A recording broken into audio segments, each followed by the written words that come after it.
The Secrets of Middle-earth is brought to you by the StarQuest Production Network and is made possible by our many generous patrons. If you'd like to support the podcast, please visit sqpn.com/give. Hello everyone, you're listening to The Secrets of Middle-earth, where we discuss the hidden themes and deeper layers found in the works of J.R.R. Tolkien, whether in his writings or in any of the media derived from them. Today, we're discussing The Rings of Power, Episode 6, titled Udun. I'm Thomas Salerno, and joining me today are Kaitlyn Facista. Hi, Kaitlyn. Hi, how's it going? Good. And Jeff Haecker. Hi, Jeff.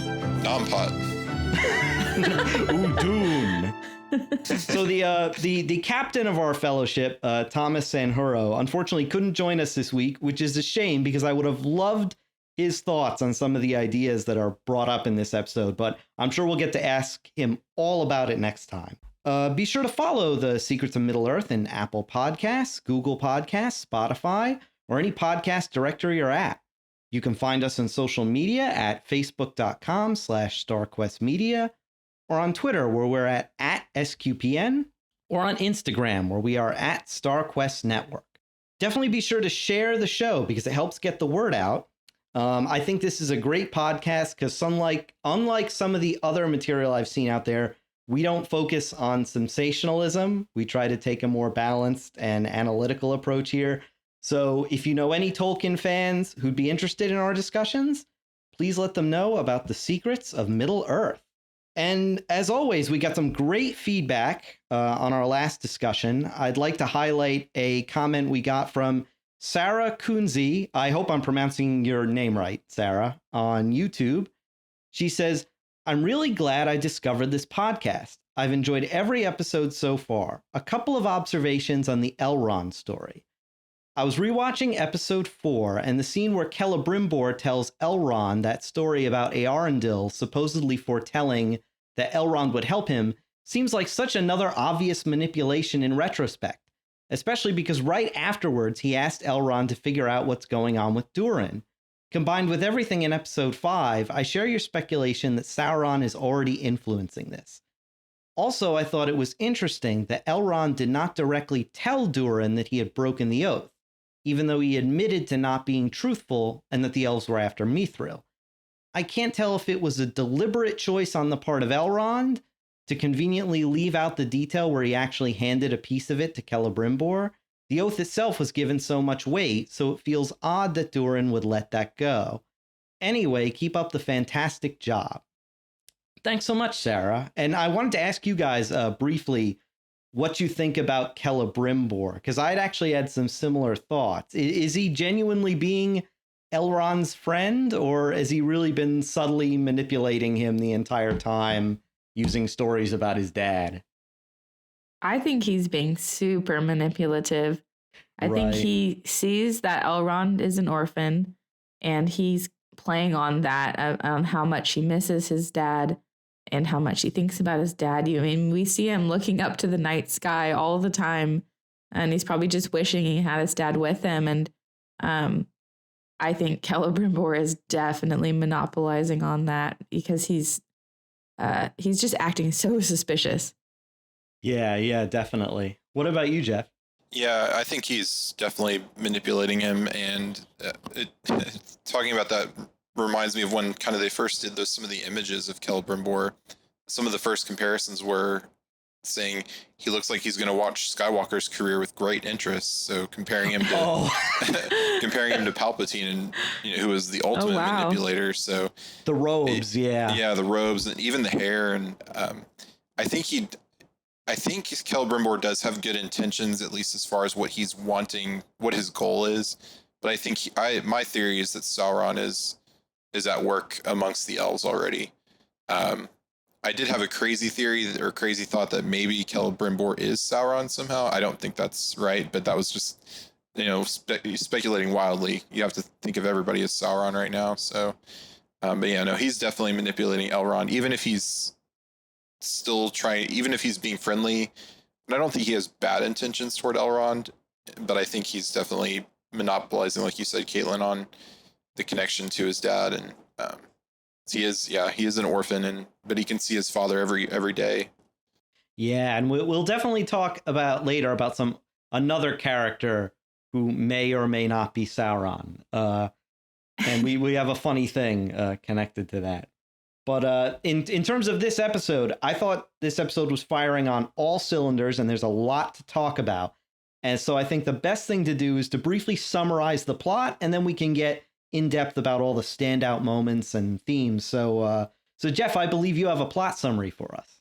I do. So in this episode, the good Southlanders are under siege. Arondir traps some of Adar's forces inside the fortress and destroys the tower, while the Southlanders fall back to their town.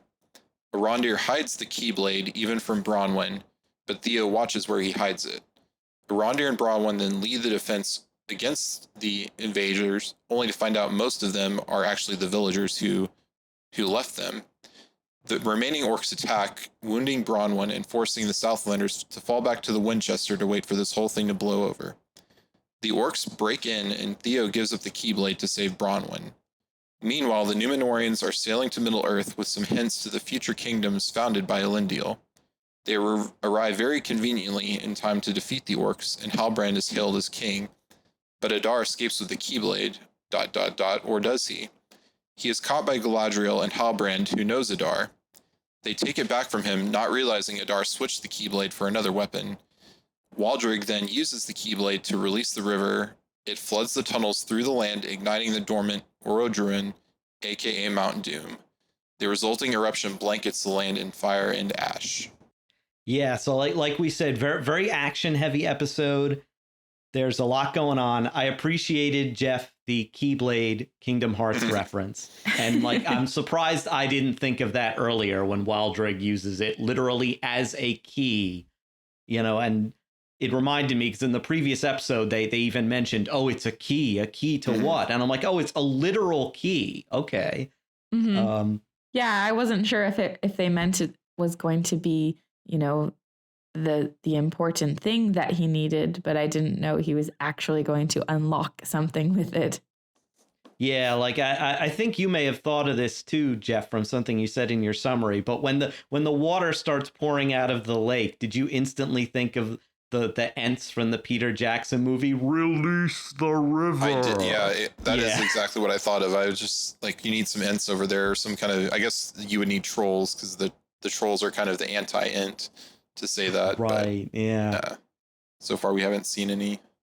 Yeah, so going back to the beginning of the episode, I wanted to talk about that first scene where Adar is secretly planting the Alferin seeds before battle, which we'll learn later in the episode is kind of an elven pre-battle ritual. And it's interesting. He buries the seeds in the ground, and he says in Elvish, "New life in defiance of death." And that's a theme that kind of goes through this whole episode. And I thought that was very interesting because that's very Tolkien, because it ties into our Catholic faith of, resurrection. And as I was even thinking about it afterwards, I thought of the gospel quote where it talks about, if a grain of wheat falls to the ground and dies, it multiplies and stuff. What did you guys think of that as both as a theme and just of adding this little bit of world building as an elven pre-battle ritual? I thought it was really sweet. I love how much we are getting a humanized look at Adar, because he's one of the characters I've been most excited about ever since the posters came out, just because he's been such a mysterious character. And even though I don't think he's a specifically canon character, it's been really cool. Every little glimpse that we've gotten to see of him, I feel like we've learned so much, even though it's been short. And I really liked how it kind of connected him to elven culture, showing that he is extremely far away from kind of the way that elves were meant to be, but he's still an elf. And mostly, I guess, even though I guess he identifies as an Uruk, he still is, created by Iluvatar, and he has this elvish tradition that he's holding on to. And I thought it was really sweet. And then how it tied in later on in the episode, I thought it was cool. Yeah, we'll definitely get into that philosophical debate later in the episode. But what did you think, Jeff, about this glimpse into Adar's psyche? Yeah, it was interesting. I didn't expect to see. So one of the concerns I had, and this kind of ties into how we'll talk later, but was that they're going to make the orcs be like a villain you want to, like, because most good villains are ones that can become good, and they're kind of usually the more interesting characters. So one of my kind of concerns with the show is they were going to do that with orcs. They were going to make them into like, oh, there's going to be an orc that's going to be turned into a good guy somehow, which. So I like that they're Adar is kind of taking that role instead of an orc currently. I guess they could go more the orc route, but I don't think they will at this point. In that scene, so I'd have to go back and watch the previous episodes, but I noticed that he was, and I should have paid attention more later, but he was wearing one hand was armored and the other hand was not. And I'm wondering if we go back and look, was his hand armored the whole time? Because there was, I know we speculated before that one of the people he could be is one of the sons of Feanor, I believe sons of Feanor, maybe one of the House of Feanor at least, who tried to hold a Silmaril and his hand burned. So I was wondering, it just kind of had that thought in my mind as we were watching that. Now, again, I didn't go back to confirm if he had his hand in armor the whole time, but it could have been they just showed it that way. But so I kind of had that thought more than thinking about the new life. But it was an interesting ritual that he was doing, which it doesn't sound like those seeds are going to get grown anytime soon. But which he must have known, but he does it anyway. Right. And I did see that when later on in the episode, when Galadriel has him chained up, he does have his glove off. And so you can see that he does, in fact, have two hands. Okay. And you can't get a very good look at them, but they both appear to be about the same level of disfigured, kind of the way that his face is, like maybe his entire body was burned somehow, but I couldn't get a good look at his hand, but it doesn't appear to be like way off worse than the other hand. Yeah, like I said, I didn't have the chance to go back and like watch his hand through the whole episode. Yeah, and definitely in previous episodes he's had that gauntlet. Mm-hmm. But I guess it may have just been misdirection to get like fans who really know the Silmarillion like speculating about his identity. Probably, yeah. And it looked very much like the gauntlet that Sauron has worn in the films. In the brief prelude, it looked very similar to that when the brief moments we see it. So yeah, I remember when the posters came out, everyone was just like, "Oh, well, that must be Sauron." Mm-hmm. Yeah, and I don't even think up until we learned his name, that poster didn't have a character name attached to it like all the others did.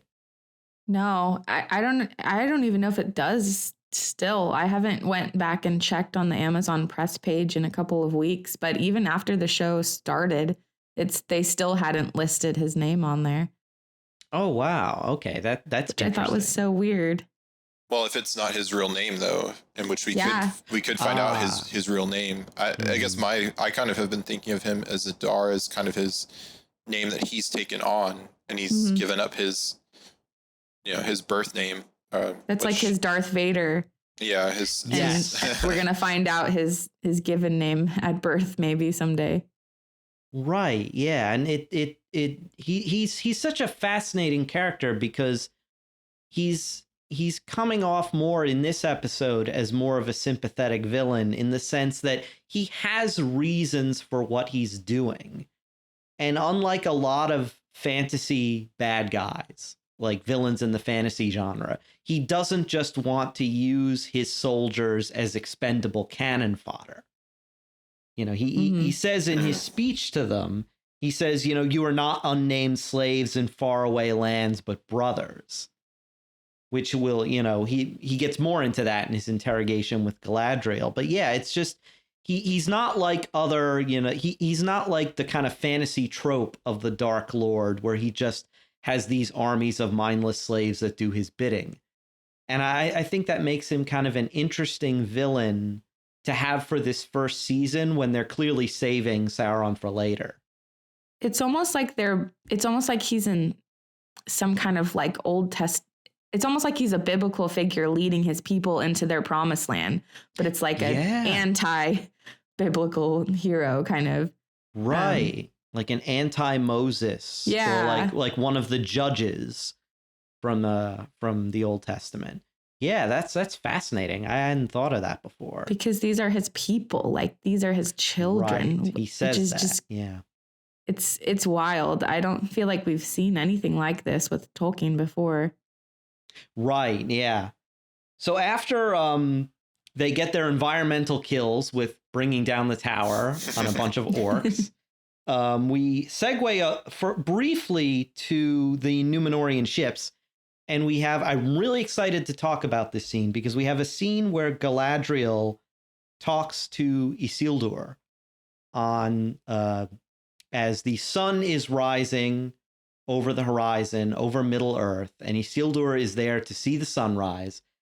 And what was great about Galadriel in this scene is that I felt like this is the Galadriel we know.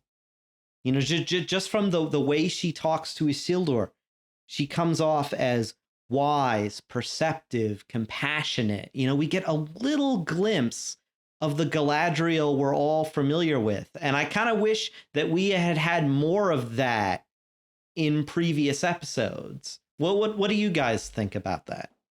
Yeah, no, that's a really great point. It was, very much reminiscent of the Galadriel by the time of the Lord of the Rings trilogy. I think we hadn't seen her that way before because she's been fighting for so long. Because I can't remember, did they say centuries at least, if not millennia, since that she was hunting Sauron? So for so long she was focused just on that. I think Thomas St. Hero called her just a ball of fight, and she kind of was. And now that she's we're kind of seeing who she will become with all of her kind of statecraft on Númenor and kind of not manipulating, but guiding people to a certain outcome, which we definitely see with her later in the works of Tolkien when she's advising the Fellowship and building her building Lothlorien and all of that. So I did like her conversation with Isildur and Elendil here, and especially her saying, you'll see it in a moment, talking about the Middle Earth, because we know elves can see much further, but so I love that just Isildur is ready to see this place that he's been kind of dreaming about or wanting to go for so long. I also think it's really sweet because this is really one of the first times we're seeing her speaking to someone who isn't either her kind of competition or someone who's like a potential enemy. So she's had her guard up this whole time, really. And you can tell with Isildur, she's like clearly not in any danger with him. He's a small child kind of. So I feel like this is kind of the Galadriel that we see talking to Frodo. It kind of reminded me in a similar way. I also like that she can see so far, like she can see all the way past the horizon or whatever, because the world is still supposed to be flat at this point. That's right. I totally forgot her elf about eyes that. Can see. Like, we don't have any roundness to the earth right now, so it makes sense that if she can see so much better than everyone, her sight is just going to keep going on and on and on. So I liked that. Right, yeah, and I don't think they've mentioned that so far in the show, that the earth is flat. I don't know if they're going to. They probably won't. I think it would confuse everybody too much. Right. It would drive too many people into their conspiracy theories. Yeah, flat Middle Earth theories. Yeah, I like what when Isildur kind of has to admit, I'm not really a proper soldier here. I'm a stable sweep. And she just says, despise not the labor which humbles the heart, which again is like is very Christian, you know, like it cues you into those kind of Tolkienian themes that it's the humble who triumph, you know, like in the Hobbit movies where Gandalf says it's the small deeds of everyday folk that turn the wheels of the world. I really like that. And there was also some interesting foreshadowing because she says, humility has saved entire kingdoms that the proud have all but led to ruin, which we're going to see later in terms of Numenor, right? Yeah, like, right. So, and even Isildur's life later on when he has the chance to destroy the ring and he doesn't. Yeah. Yeah. Yes. We're all going to be depressed by the time this show ends, unfortunately. And we even have a little bit of an interesting moment between Galadriel and Elendil, who shows up, where we learn for the first time that Isildur's mother drowned, which is interesting because Elendil at this point, he's a sailor and he continues his career in the Navy, even though he's had this traumatic experience of losing his wife drowning. I thought that was a very interesting character detail. I wonder if he's really like, it almost seems like maybe it wasn't that simple.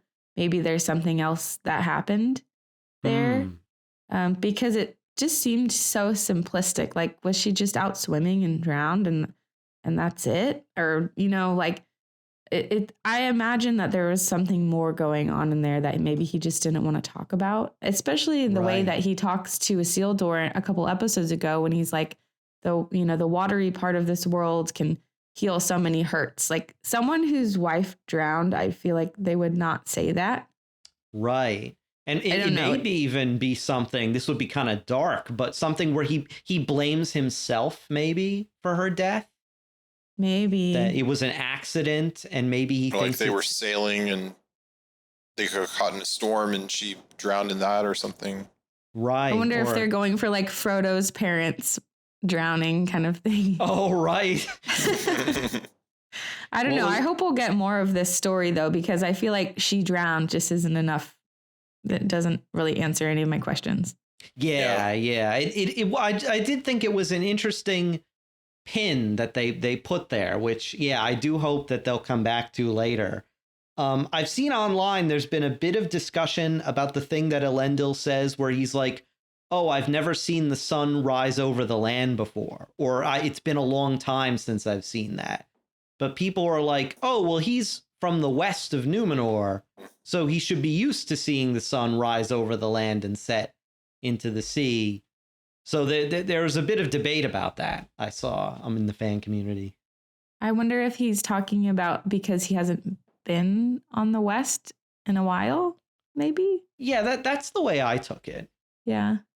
Yeah, or he's been out sailing, because we don't know how long when he found Galadriel, how long their voyages were, because it could have been like, older, the 1800s here, where you go out on a ship and you're gone for 6 months or more. So I don't think that's what they're saying, but we don't know the length of these voyages. So, and he could have been sailing quite a ways, or exploring or something. And also we know because of the ban of the Valar, the Númenóreans are not allowed to sail west out of sight of Numenor.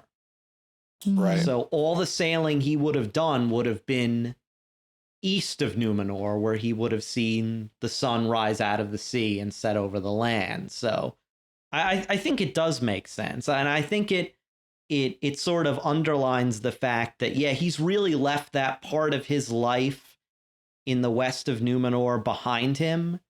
And he's really committed himself to his naval career. Whatever happened with his wife and with Anarion, he just seems to have severed completely those ties. Mm-hmm. Yeah, I was just gonna say it. Just you talking about that makes me think that Anarion is maybe he is estranged from Anarion because of what happened with his mother, with his wife, and something.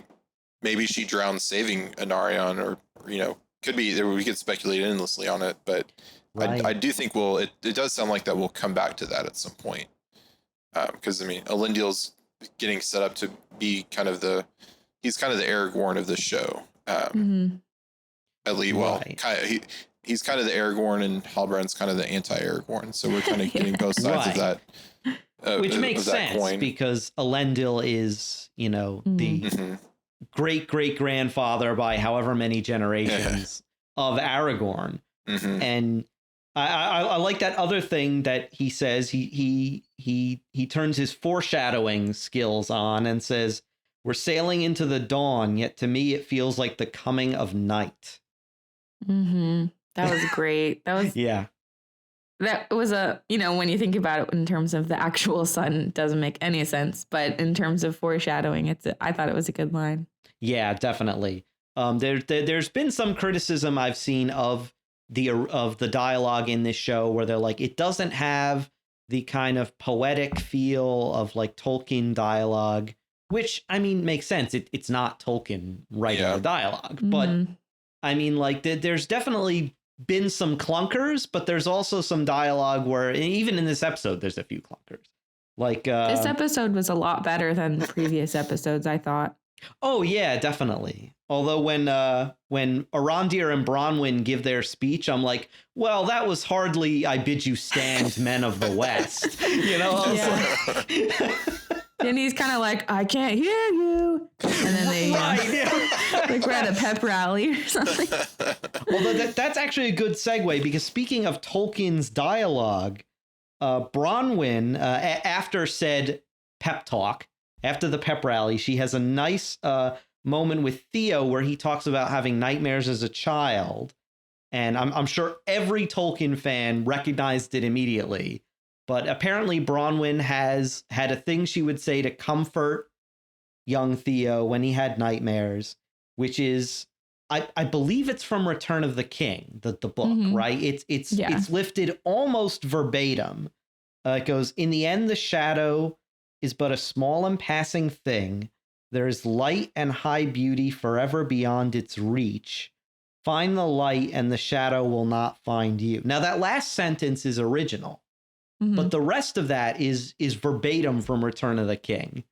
And that was great. Like it I don't know. What did you guys think of that? Was it forced or did it work for you? So I had kind of a strange response the first time I watched it.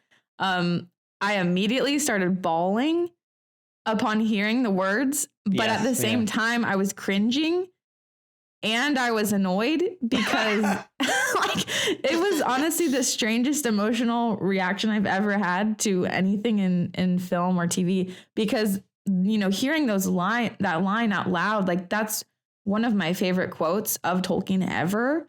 And so it was so beautiful. But then at the same time, I was like, why would you say that to a little kid? It doesn't really make sense to comfort someone that way.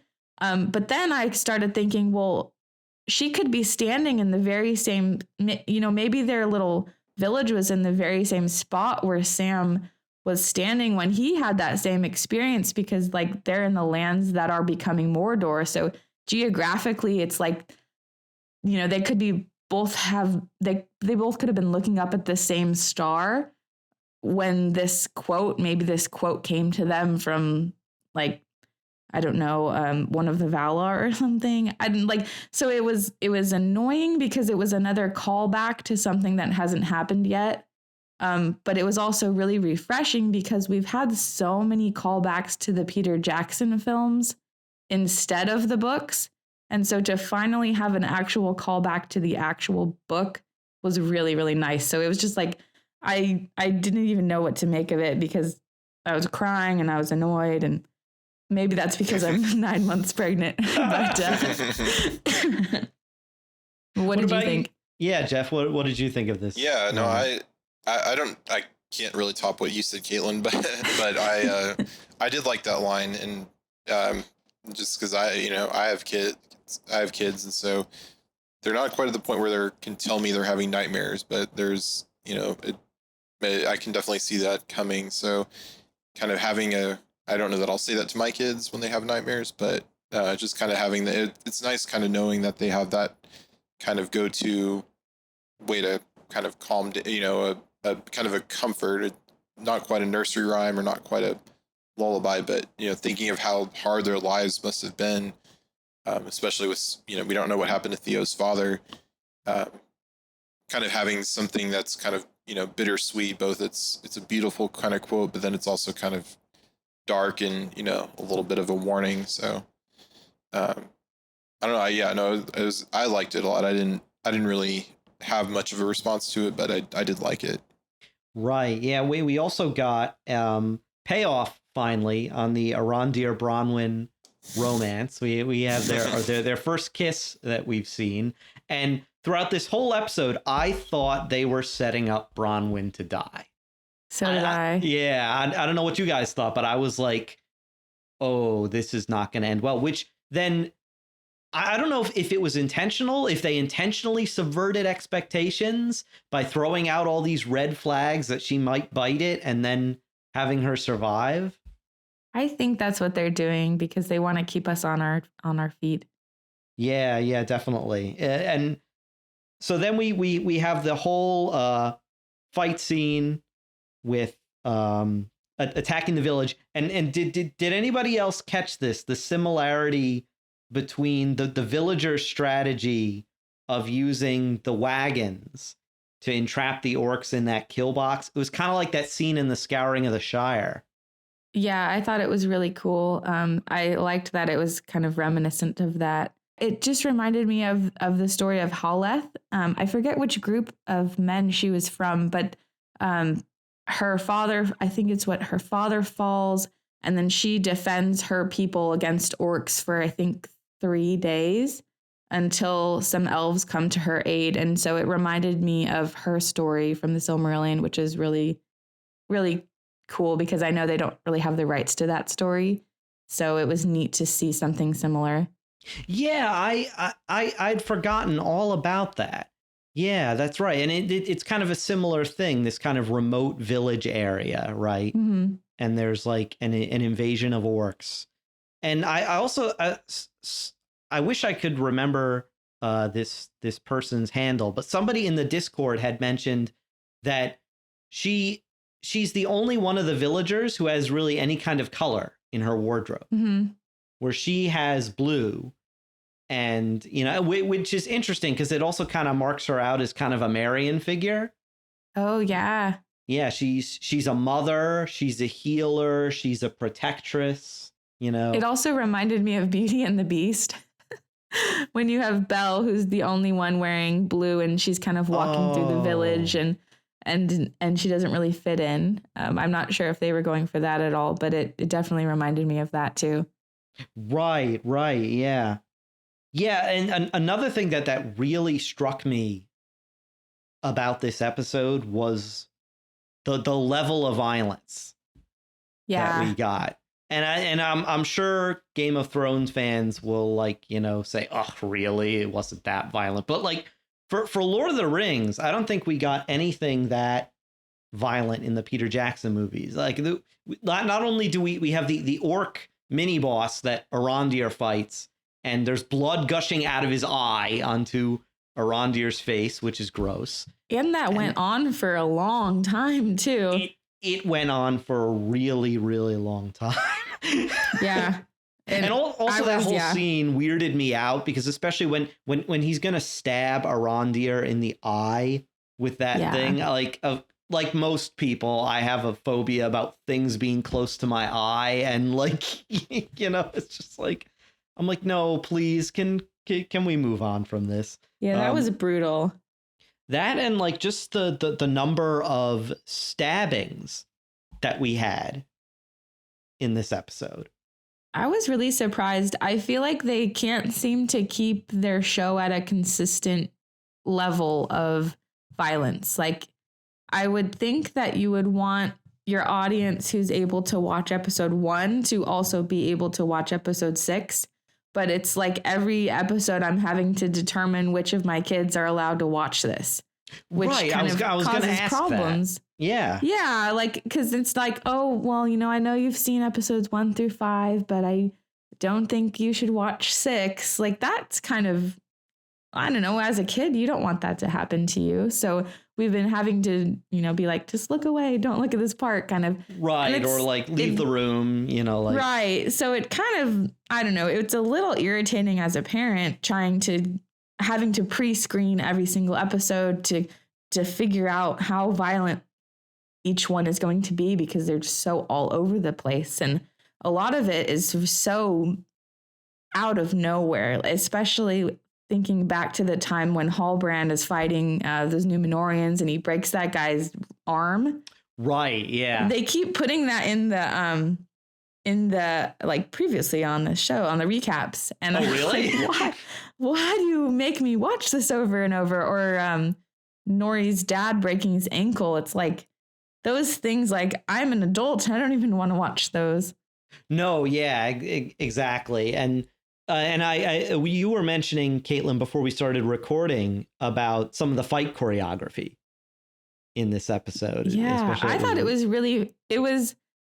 was very well done. I think some of it was almost a tiny bit funny, especially when we have Arondir fighting that one really big orc, and he does like almost like a double backflip kind of roll. It got me thinking, like, wow, these stunt doubles are amazing. But also it almost pulls you out a tiny bit, because he just does like almost like a Three Stooges kind of like roll. Oh, you mean the one thing where he almost lands on his head? Yeah, he's just like rolling and rolling, keeps rolling. I thought that was kind of funny. But then there were so many other cool moments of fighting choreography where there's one scene where they're using a chain to pull someone down. Oh, yeah. Like just stuff that you wouldn't normally see, I guess, on screen in fight scenes. I thought it was very creative. Yeah, definitely. There was, and it's funny because my second watch through, I ended up looking in the background while Arondir's fight with the mini boss was going on, just to see what the extras were doing. And the extras were actually really into it. They were still, like really doing it didn't look like they were fake fighting. Oh, that's in good. The background. So I'm like, oh, they actually got the extras to be really into this and to keep going. It's like, yeah, like I've noticed like in some scenes, obviously, I remember a few weeks ago, there were people complaining that like, oh, in crowds, you see the same faces over and over again, where they're like duplicating extras. But that's like a thing where like, you're never going to notice that until somebody points it out to you. Yeah, I also think we do have to give them a little bit of slack, because this was filmed during a worldwide pandemic. Yes. Like, okay, it's going to be different than the Lord of the Rings movies, because that was 20 years ago when COVID didn't exist. And this was filmed in New Zealand, where they had some of the tightest COVID restrictions in the world. So that's true. You know what? It's great. Yeah, definitely. And yeah, I like it. One other thing that was funny was when, Bronwyn is trying desperately to get the flint and tinder to work. And that was so like, I was like, come on, what is wrong with you? Like, it was really stressful. I was like, oh no. They definitely know how to keep your blood going. Like, this was a really fast paced, like stressful episode. I really liked it. Oh yeah, definitely. Although one thing she should not have done is given away her. So she does that movie thing where when she jumps out in surprise, she yells. Yeah. She was like the war cry. And I'm like, oh, okay. I guess I've never been in that situation, but I wonder if that's kind of an involuntary thing.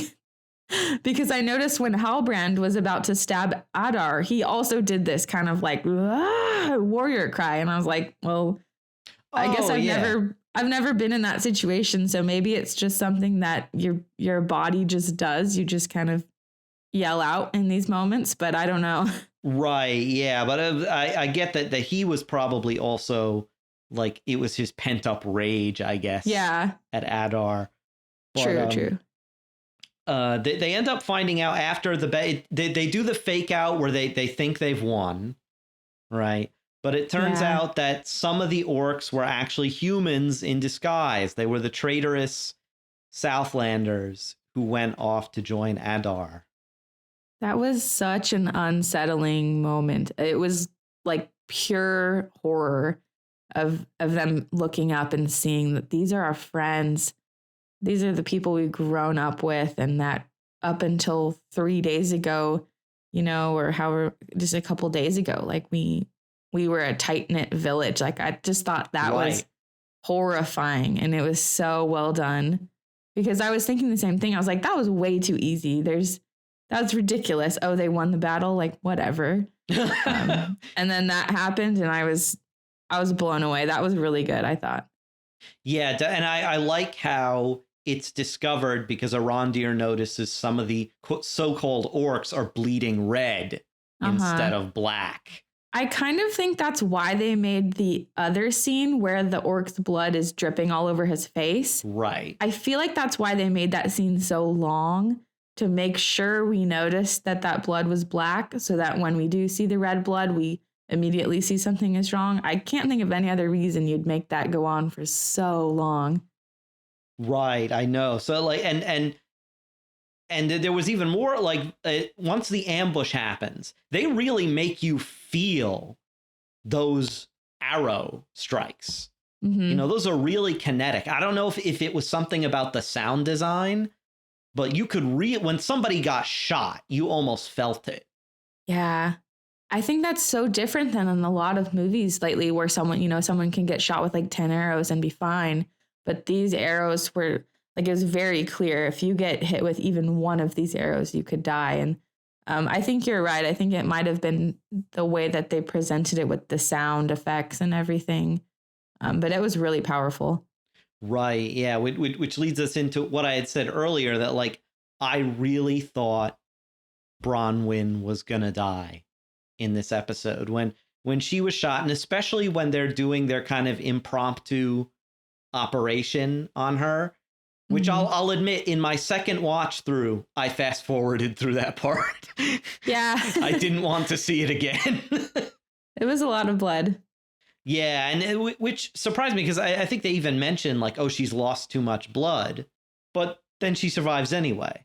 Well, it was funny. So my husband's a doctor, so he's watching this, surgery scene, and he's being very critical of it. He was like, oh, well, I guess she doesn't have any internal bleeding then. Just close her up on both sides and she'll be fine.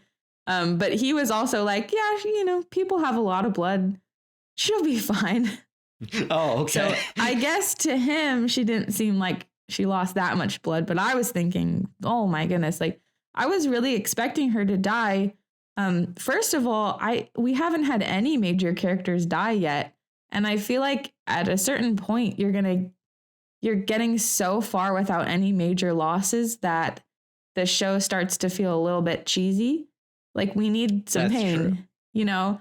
And the whole Alferin seeds thing. We'll plant a garden together after this is done. Yeah. I was like, there's no way they're going to plant a garden together. Like they're setting you up to think that she was going to die. Right. Yeah, definitely. I definitely think, that's what I felt. And especially because Alferin is a symbol of death. Yes. It's the symbol Muna, the white flowers that grow on the graves of the Rohirrim. I feel very strongly that whoever has that little bottle of Alferin seeds, because Arondir's wearing it around his neck, and I thought for a second he was going to give her the whole bottle, and then I was like, oh, okay, well, he's going to die. So whichever one of those two has the bottle of seeds is going to live in my theory, because then he's going to plant the seeds at whoever, whichever one of them survives is going to plant those seeds at the other person's grave. Like that's gotta be where this is going. That's gotta be it. Yeah. Jeff, what did you think of the level of violence and bloodshed, especially against humans, in this episode? Did you think it was about right, or did they go a little bit overboard this time? Yeah, this one made me glad that I don't have kids, or that my kids aren't old enough they're not in an age where they'd be too young to really watch this, because it was pretty. No, I'm okay with it, but it was pretty violent, especially with, I don't know if, with watching Arondir's fight with the giant orc, how grody and gross that was when stabbing him in the eye and then it was dripping down. So Yeah, it was pretty. It was. So I like that it was visceral and it made you really feel like you were there. Especially when Adar shows up and starts killing people, and they just gut people straight through. That was gross. Yeah. And it was a little unexpected too, because he didn't really give warning with the first couple of people. No, yeah, I mean, I liked Arondir's kind of like awesome response where he's like, "Let them go, and I'll consider giving you the hilt." Mm-hmm. But Adar's like, "No, I hold all the cards here." Yeah, And at least he tried. right, at least he tried. And Theo, who apparently saw where the hilt shard was buried in the easiest place, they buried it in the tavern. Why didn't he go far away and bury it? But Right. Yeah, I assume they wanted where he could get to it easily enough for whatever reason, maybe even to use as like a final bargaining chip. So that could be why he didn't go too far with it. But yeah, I was expecting Arondir to be like, okay, follow me into this kind of secluded path into this hidden spot, and Theo's like, it's right there. It's right there on the floor. At first I thought it was a decoy, but it was not. It was the real deal. Now there will end up being a decoy later, which was another great misdirection, by the way, because once the Numenorian cavalry starts to charge, and I loved the rumble of thunder. It reminded that there's a line from, I think it's from Return of the King, where they talk about the charge of the Rohirrim as being like a storm upon the plain and a thunder in the mountains. Oh, wow. And that's exactly what went through my head when I saw the cavalry charge. But yeah, so the first time I watched this, I was a little bit annoyed at just the timing of it all, of the too convenient. of them, like, dawn breaking, the villagers are about to give up and are pretty much done for, and then then the cavalry arrives to save the day. Now on my second watch, it didn't bother me because I just accepted the fact that this is what it is, and if I can either enjoy it because it is very visually and audio, or it sounded great. I can't think of the word. It sounded really good.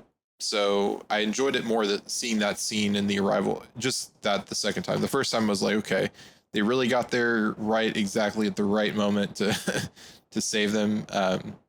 It could have been really interesting if they arrived to a ruined village and Halbrand was like, king of nobody. You brought me back for you brought me back for this, and that kind of being another kind of point of conflict. But I get from a story perspective why, but I feel like if you think about it, though, Tolkien does this all the time. He does. Yes, it maybe feels a little bit tired because Tolkien mastered this. I mean, this is like a perfect eucatastrophe. All hope is gone, and there's the happy turn. And so this is it feels cheesy, but this is Tolkien. Like I said, I watched it the second time, and it didn't even bother me. It was just kind of in the moment. The first time I was like, oh really? They're already there? Yeah. But once I got past that, so it's kind of, I think, a good, byline for this series is maybe if on first watch you didn't like it because it wasn't exactly what you thought Tolkien should be, maybe give it a second watch, and you might, and if you just enjoy it for what it is, you might find yourself enjoying it the second time. So that's kind of what I've been doing, is like viewing this as like a reimagining, but a reimagining that at least so far has kept kind of the spirit of Tolkien, which is what I've really been appreciating about it. But it really, what happens in this fight scene is that, everything that the Numenorians in the village, what they are doing is kind of ancillary to the plot, because really what's important is that Adar is trying to escape, and both Galadriel and Halbrand go after him because they believe he has the hilt shard. And it's interesting when they finally I was really worried for that horse, by the way, when Halbrand trips Adar's horse. The first thing I said when I was watching it with my brother was, no animals were harmed in the making of this television series. But and apparently not, because the horse gets up and trots away like it's fine. When I really appreciated that they let us see that the horse was okay. Right. Because I think everyone would have been upset. I was like, no, I can't believe that. This poor horse. Because it was a Numenorian horse, too. That's true. Yeah. So, yeah, that was really very generous and kind of the showrunners or the director to let us know that the horse was okay. I really appreciated that. This was actually also I think the first moment where we notice that Adar has black blood. Yeah, you're right. I didn't notice until later, but you're right. He has black blood, and it was like, okay, so the theory that he is one of the original proto-orcs, that's pretty much confirmed, especially with what they say later. Halbrand asks Adar if he remembers him. And Adar begs off. He says, I don't remember you, and starts to taunt him and saying, like, who did I kill? You know, was it your wife, your child? I'm thinking maybe father, because we've had hints that Halbrand had a father who died. So that could be what's going on here. But we also know that Halbrand had to do something horrible. That's true, yeah. So I almost wonder if maybe he made Halbrand kill someone that he loved or something like that. Which, well, he has Waldrag do last episode, right? Only blood combined. Yeah. And Halbrand has said on several occasions that, like, if you knew what I've done, you'd cast me out.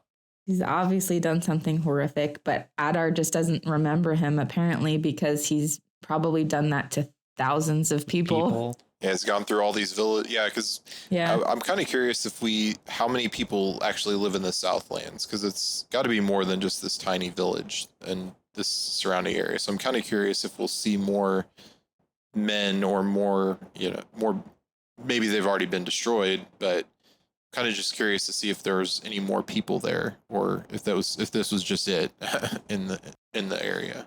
And they mentioned that they've marched all the way from, like, I think they say the Grey Mountains or something, which is like in the north of Wilderland. So I'm like, if they've marched essentially all the length of Middle Earth from north to south, pretty much, of like that northwestern continent area, I'm like, who knows how many people they've enslaved or killed along the way.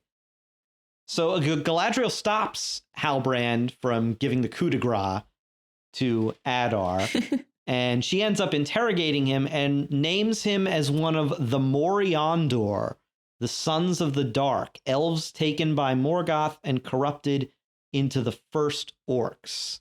And Adar says, we prefer Uruk, which I thought was interesting. Yeah, I did look up I was curious after this if that was something that where orc is just a corruption of Uruk. Right. And from what I could see in my quick web searching, that it wasn't necessarily that. It was, I think I read that Tolkien may have taken the word orc from prior legends and stories. So it wasn't necessarily he was, but I like that that's how they, in the show, that they're kind of, that Uruk or orc is a corruption of Uruk.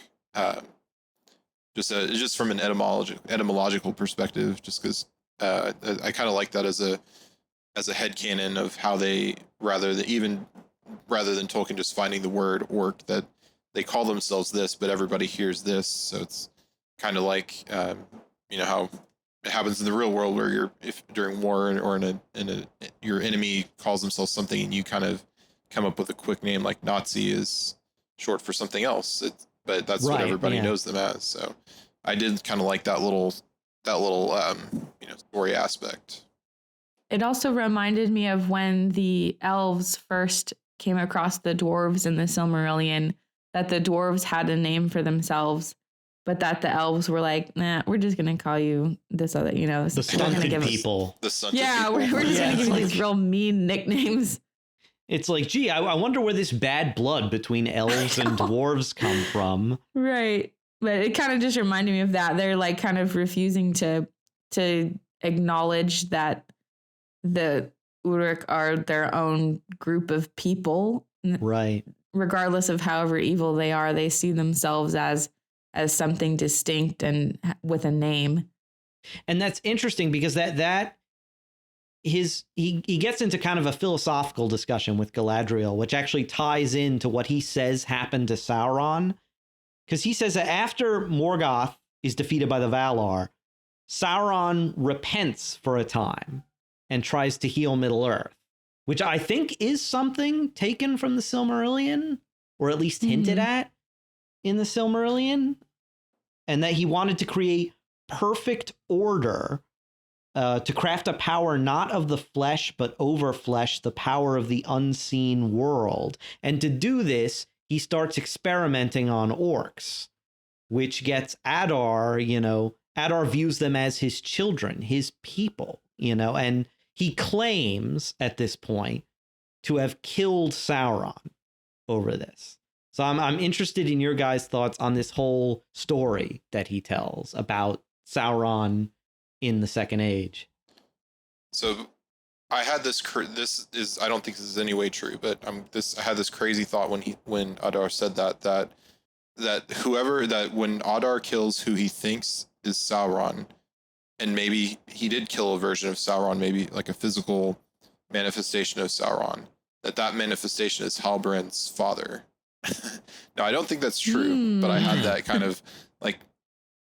So there could be. I know we'll talk a little bit later about it, but I'm leaning against Halbrand being Sauron. So, but I thought that's kind of a way that everybody can kind of have their have their say, or have their theory be true, that he's Sauron but not Sauron. But yeah, no, that was interesting. So I'm very curious to see if we see what that is that true from a certain point of view, or did he actually kill something that he thought was Sauron, but Sauron used his his power to make Adar think, because Sauron could have been pursued by not only Galadriel and the elves, but by forces that were he thought were his, because he was Morgoth's lieutenant. So he would have tried to get everybody to follow him, and there may have been people that may have been factions that didn't, other Maiar or other other beings. So I thought it was really, really interesting, especially because we know Sauron did initially repent, or he at least wanted to repent, because he speaks to Eonwe, I think it is, who's one of the heralds of the Valar. And Eonwe is like, well, you need to come with me all the way to Valinor so that you can repent before the Valar themselves, because Eonwe doesn't have the authority to pardon Sauron. And so after hearing that, Sauron is like, well, I don't want to risk it, because he doesn't want to risk having any kind of like harsh punishment. And so it's after that, then he kind of flees to do his own thing. And I do think he genuinely was maybe a little bit repentant at the beginning, but then it kind of just became like a desire for control. Like he thinks that he knows best, and he wants to order everything the way that he thinks it should be, which, ends it's not good for most people. Right. I mean, as a servant of Aule initially, he would be interested in order. Yeah, and crafting things. Mm-hmm. And so I just thought it was cool to kind of hear, like, this is the story Sauron would have told people around him, that I want to make the world a better place, follow me.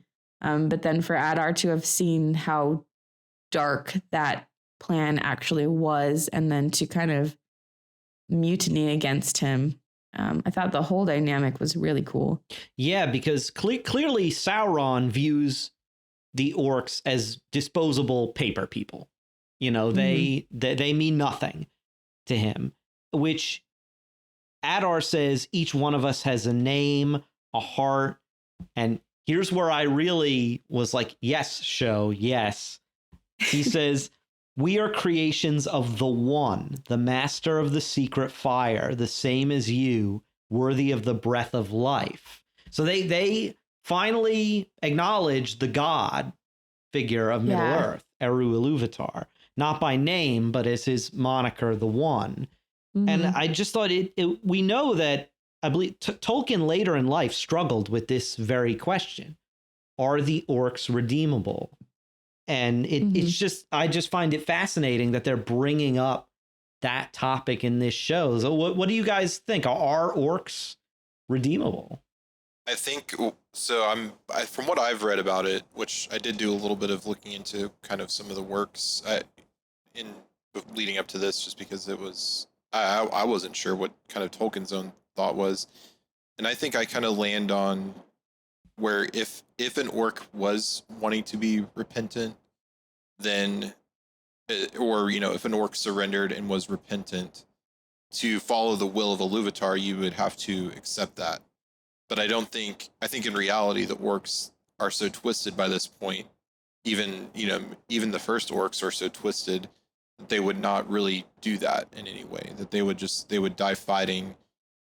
And if they get captured, they would probably fight amongst themselves more than they would try to actually repent and go have a life, live in prison, live as prisoners, or whatever the case may be. So I think theoretically, yes, they can be redeemed, but I think practically orcs would never, just by their corruption. So from their nature perspective, they are creations. They would be creations of Iluvatar. I think Tolkien kind of felt more toward that Melkor and later Morgoth would not have had the power to create life out of nothing, or even really create life itself. I think he would have had to. Although I don't know, because now that I'm thinking of Ale and he made the dwarves, so. But he didn't give them life, though. True. He made their bodies. Yeah, that's true. I was trying to remember if Ale made them and that they were somehow alive, but then then he had to appeal to Iluvatar to actually bring them alive. But that's pretty much they what were happens, alive, but they were alive in the way that like a video game character will stop moving if you stop controlling them. If you set down the controller. They didn't have a will of their own. They were completely dependent on Ale being like specifically focused on them. So then Iluvatar gave them the breath of like actual life of their own. Yeah. So I think I'm leaning more toward that. While they could be redeemed, I don't think in reality an orc would ever be redeemed. I just don't think. I think that's an interesting. Orcs being kind of protagonists in other stories and other outside of Tolkien, I think can be interesting, because I've played some video games and read other literature where these kind of dark races, whether they're orcs or dark elves, whatever, while they're considered evil, individuals can't actually overcome that. But I think in Tolkien, it was never presented in the text, and so I think the show can do whatever they want to, but it won't. I don't think it would be very Tolkien-esque if they did have an orc come back to be redeemed. So I think Adar is kind of a good happy medium between that. So you can have he's kind of more half elf, half orc than full orc, if that kind of makes sense. But I'm interested to see what you guys think of this. Yeah, I think he is in terms of Adar, because he can he loves the sunlight. He's sad to see the sun go, and yet he has black blood. So he's definitely at some halfway point, which is interesting that he wasn't ever fully transformed. But I found someone on Twitter shared this quote from the History of Middle Earth, and it's in volume 10, Myths Transformed. And there's a whole paragraph about this question with the orcs, whether they're redeemable or not. But I'll just read one sentence. He says, they might have become irredeemable, at least by elves and men, but they remained within the law. And this was because they were created and given life from Iluvatar. But I like that he says that at this point, they were basically, at least at this point in Tolkien's thought about them, they were basically irredeemable on the part of elves and men. They maybe the Valar or Iluvatar himself could have stepped in and redeemed them, but elves and men really didn't have any other option. There's no way that they could have rehabilitated the orcs, it seems. Right. I definitely think their sort of free will has been compromised in a sense. They're not fully automatons, but their ability to choose the good, I think, has totally been degraded to the point where they're almost sort of animalistic. You know, where like an animal, you know, can't really choose good or bad. It doesn't have that sort of moral schema. And it's almost like, I don't think they've totally reached that level of degradation, but I just think their ability to choose good has been so compromised that I don't know if an orc actually would. And at that point, yeah, the only person who could redeem them or save them in any way would have to be Iluvatar himself. It's just beyond the ability of any of the races, maybe even of the Valar, to do so. It's a really sad situation, and I was amazed that the show brought this into the story. My rating of the show went up like 5,000 points after this conversation, because like when they're showing us that they get it. Like I haven't had a lot of trust in the showrunners up until this point because I don't feel like they've earned it yet. You know, they haven't tied up the stories that they're setting, and especially with the Mithril thing last week. I was like, I had one foot out the door. I was like, what are you guys doing here? Right. And then they bring in this whole thing about this. It's like this whole theology about the orcs. I was like, okay, I trust you guys at least a lot more than I did last week. I was really, really happy. Yeah, and I think it's one thing to show, because it is interesting, even if we're not saying that they're redeemable, but it is interesting that you see some orcs having more of a self-determination, because and at least, and again, I'm going back to the films, which I'm more familiar with, but I've read the other stuff, but it seemed usually their orcs are under the command of, you know, of either Valar like Morgoth, or Maiar Sauron, or a wizard, which are Maiar. So they're usually under the command of something who's basically a god or an angel type of level of power.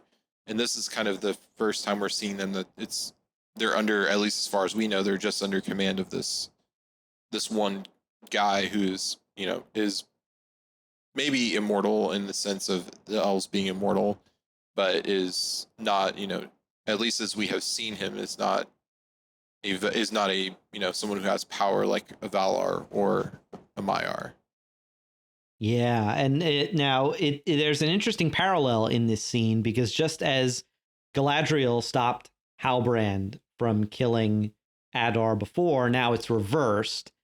Halbrand stops Galadriel from literally terminating this interrogation, which is yeah.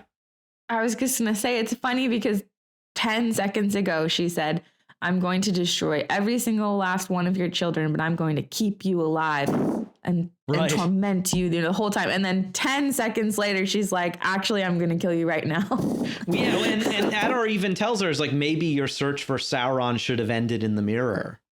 Yeah. Which finally someone calls her out on that, you know, like if the orcs are created by Iluvatar, you know, like she's on the path to this like genocide.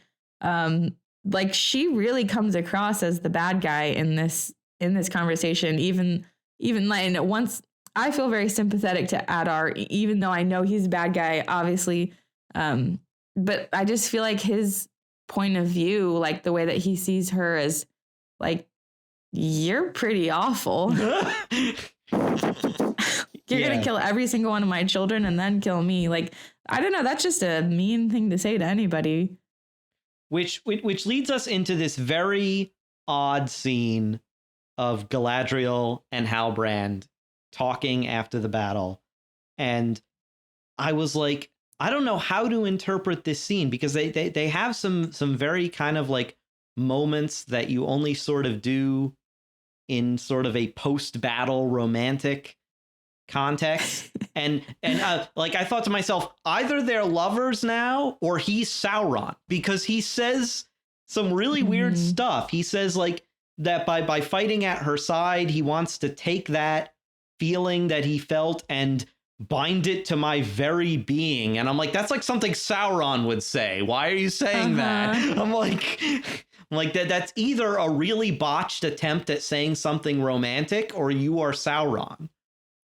So what in terms of a score of 1 through 10, like how much are you guys feeling that Halbrand might be Sauron? So for me, if we're saying 10 is he's Sauron, he's definitely and Sauron. 1 he's definitely not. I think I'm a 3.5. So I'm still my theory. I still think he's going to be the king of the Oathbreakers.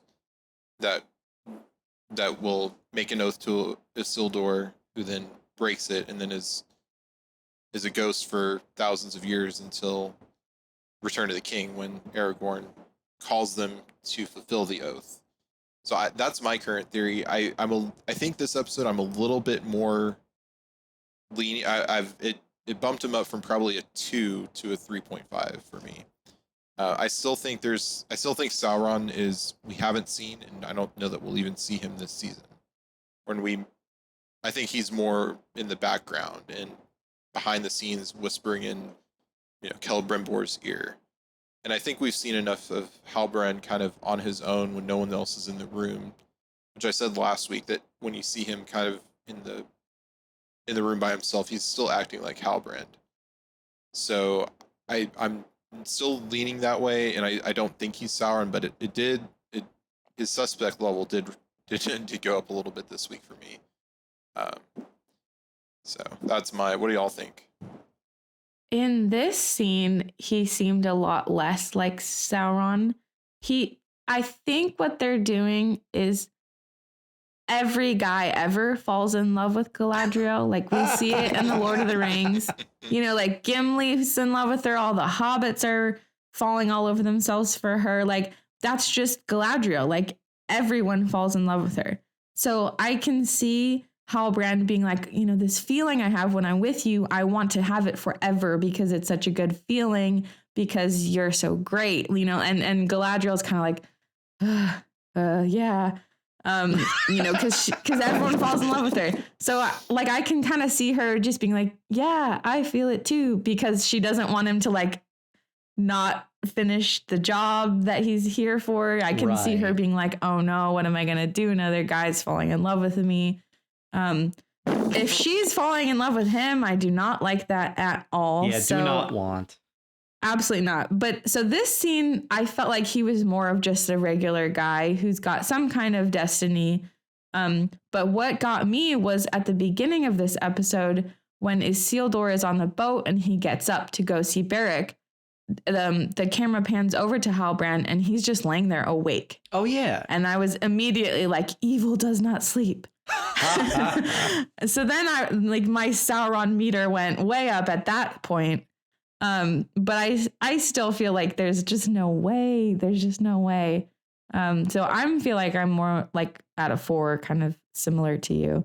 Yeah, I think, and I think someone on our Discord pointed this out, that it's we're all guessing at who Sauron is, and it's kind of just, there's a lot of misdirects for the sake of misdirects, which is interesting. But yeah, if it's just if it's just another season of this, of introducing every new character and we all are suspecting everyone new of being Sauron, that would get a little old. So I'm hoping we kind of get a resolution of more, or solidification of who these mystery characters are that we don't know, because Halbrand we don't know for sure, as we're saying. So I'm hoping, I still think he's the Oathbreaker King. I can't remember if the character actually has a name, but I think that's kind of where I'm leaning. What about you, Thomas? Yeah, I think like my pet theory is that he's the king of the Oathbreakers, but like at the end, after my first watch through of this episode, I was kind of like at a 6, maybe, that he's Sauron, because like that scene was just so odd that it just And I could feel like, I could see in a sort of weird fan fiction kind of way them making him Sauron, like I could see as just a bad writing decision, I could see them making him Sauron. But when I really thought about it afterwards, I'm like, you know what? They want what we're doing right now. They want us to all be speculating about who is Sauron, who is Sauron, who is Sauron, when probably, as we've said before, we haven't even seen him yet. So I think really when I think about it, it's more like what you guys said, at like a 2 or a 3. But every once in a while, they throw us these hints of him saying these odd things. But, for all we know nothing about his past, for all we know, he may have had some contact with Sauron, and that's why he kind of says, almost Sauron's ideology sometimes, And when he says, you don't know what I did beforehand, he could have been under this, in the service of Sauron for a long time, maybe.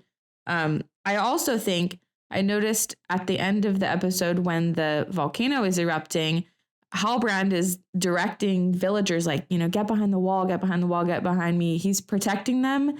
And I feel like if he were Sauron at that point, wouldn't you just be chilling? You're kind of getting, he could have just snuck somewhere else and just sat, and watched it. But the fact that he's still helping villagers, either he's so deep undercover, I don't know. It seemed like another sign to me that he's not Sauron. Yeah, and he saved Elendil's life in the battle, because it was true. when Elendil was getting taken down and Isildur was rushing to save him. You think Isildur's going to do it, but then Halbrand does it instead. So if Sauron if Halbrand is Sauron, he just saved he just saved the life of the dad of the guy who's gonna destroy him. Yeah. Right. And by the transitive property of having children will lead to his destruction. Right, that's true. Through Aragorn, what Aragorn does. So. And it's like how he saved Galadriel earlier. There were no witnesses. Mm-hmm. Why would you have saved her if you were Sauron? It doesn't make any sense.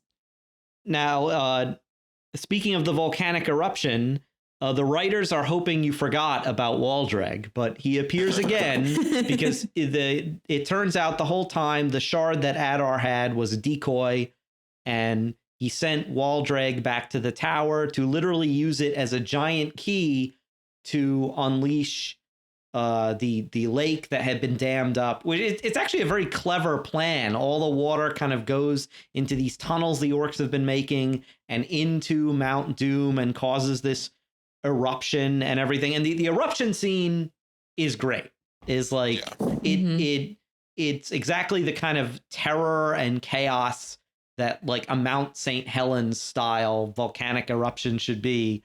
But they did at the end the really silly movie thing where they have a character get engulfed by the pyroclastic flow and and will apparently survive the heated gas and volcanic glass and all that stuff. So Galadriel, those Noldor, they're just so, she has plot armor, so she will survive. Resilient. What do you guys think of the eruption? Yeah, so so just going back to the plan. So I didn't catch it on the first watch, but then on my second, when I was watching it, you see Adar as he's about to flee, say, Waldreg, I have a task for you. Yep.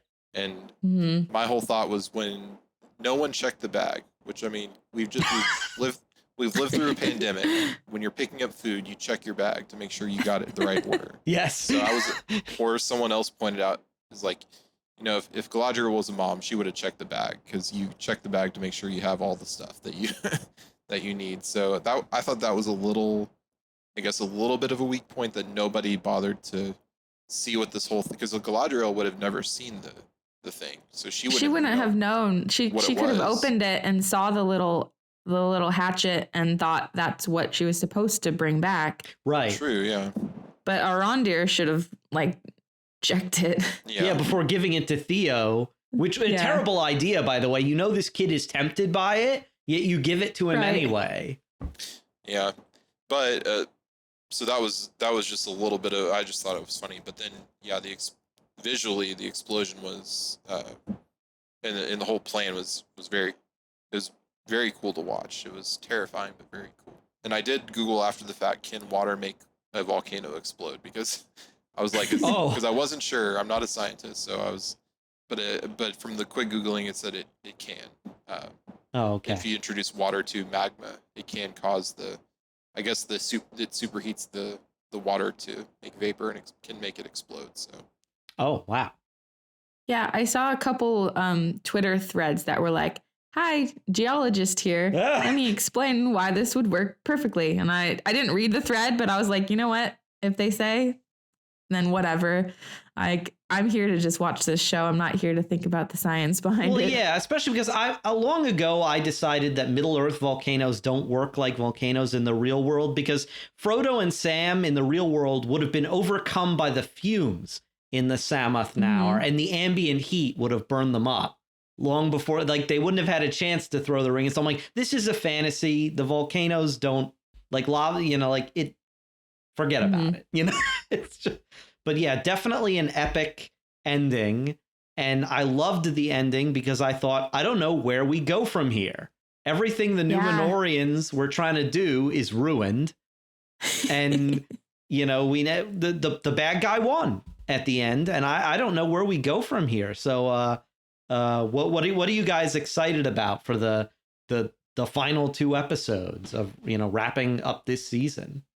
Yeah, so when you were talking about that, what did the Númenóreans' plan fail? I was just thinking, this is how the Queen Regent loses her power, because she started this mission and it literally blew up in their face. Yeah. And so she's gonna return to Númenor in shame and leaving. And we haven't checked back in with Númenor since. The show is just like, it feels like these episodes, these storylines, it feels like so long ago that they left Númenor, but it was just just 2 or 3 episodes ago that they were, or even an episode ago that they left. So I'm curious to kind of see if we'll check back in with Númenor next episode on the island and see what Farazan's up to. Maybe this is how he kind of makes his bid for power. But yeah, I don't know. I don't know what's going to happen. And I feel like everybody's going to have to evacuate and get out of there. So I could see kind of the Númenóreans bring these villagers at least out, which I don't know my geography of Middle Earth, but if Halbrand's going to establish a kingdom somewhere, it wouldn't be in Mordor. So right, unless he's Sauron. Yeah, unless he's Sauron. So then he's already the king. So there's obviously going to be some kind of, I feel like we've seen from every promo video ever of Galadriel standing up, kind of staggering around, and there's ashes everywhere. So obviously we're going to see Galadriel getting up from this, that she's somehow survived. Assuming there's going to be other survivors, they're going to have to go somewhere. So I'm assuming we're also going to see something to do with the Harfoots. Right. Maybe the place that they're going to is going to be destroyed. I'm kind of curious about if they're going to then have to come up with a backup plan for where they migrate to. Maybe the grove that they're going to has been burnt up or something. And then we've also got the stranger. Something's got to happen with him. Yeah, I think the trailer for the next episode was out, and it does show the Harfoots and seeing the dwarves again. So I think maybe I hope we don't leave a whole episode of not seeing the chaos here, which there were scenes of Galadriel in the kind of the smoky ruins. So I think we'll see some of that. So, and I also kind of was wondering, because we've seen the Balrog in the trailer, maybe this was part of this explosion, was part of the waking of the Balrog, because the promo does talk about them about mining too deep. I think the King Durin is afraid of mining too deep, so maybe a combo of that and the Balrog sensing power from this eruption could lead to the Balrog waking up. Mm-hmm. Yeah, I definitely think because I know in the actual lore, the Balrog destroys Moria in the Third Age, but I think they're moving that up way farther so that it happens in the second age instead. I hope. Yeah, that's another one of those things where it's like, if they do that, I don't know what I'll do. But I guess I've made it this far. Right. Yeah. Every episode, I'm like, okay, I can accept this. I definitely think that this was probably the most consistently good out of all the episodes. Mm-hmm. Like, there wasn't really a moment where it really lost me or I felt like it really derailed. I like that it really kind of focused on just one story and we weren't jumping around all the time. But yeah, I agree. So yeah, did you guys have any other closing thoughts on this episode? No, nothing for me other than I meant to say it earlier, but when Arondir was fighting the big giant orc, it reminded me of the scene in Indiana Jones when he's fighting the big giant Nazi guy, and he's doing all these moves and all this parkour type stuff, and the big orc's just punching him, just punches him in the face, just punches him and knocks him down. So no, I think that's all I had. Yeah, I thought this was my favorite episode so far. It definitely brought me back. It gained a lot of favor for the show in general, especially after episode 5 was so baffling and frustrating.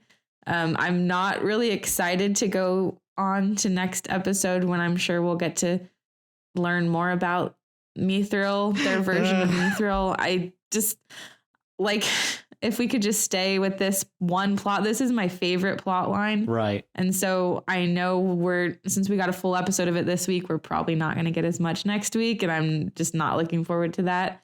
But I loved this episode. I would probably give this like a 9 out of 10, which is way higher than I would give any of these other episodes. So yeah, I was really happy this week. Okay, well, that's it from us. We'd like to take a moment to thank our patrons who make it possible for us to create The Secrets of Middle-earth, including Victor C., Jeffrey J., Carla S., Charles H., and Matthew S.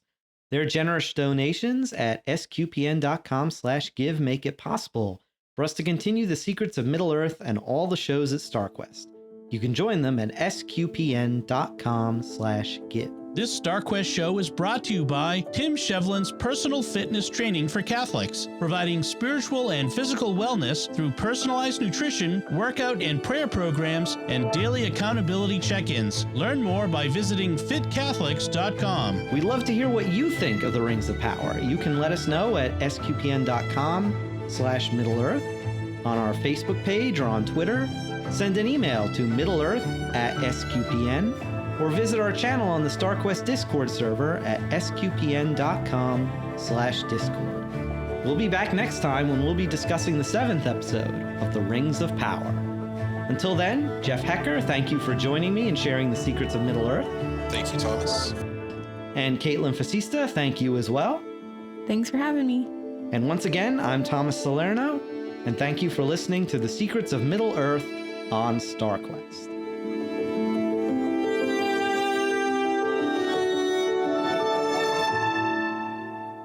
Here's another show on the StarQuest network you're sure to enjoy, Jimmy Akin's Mysterious World. Find the show wherever fine podcasts are found or at sqpn.com/mysterious.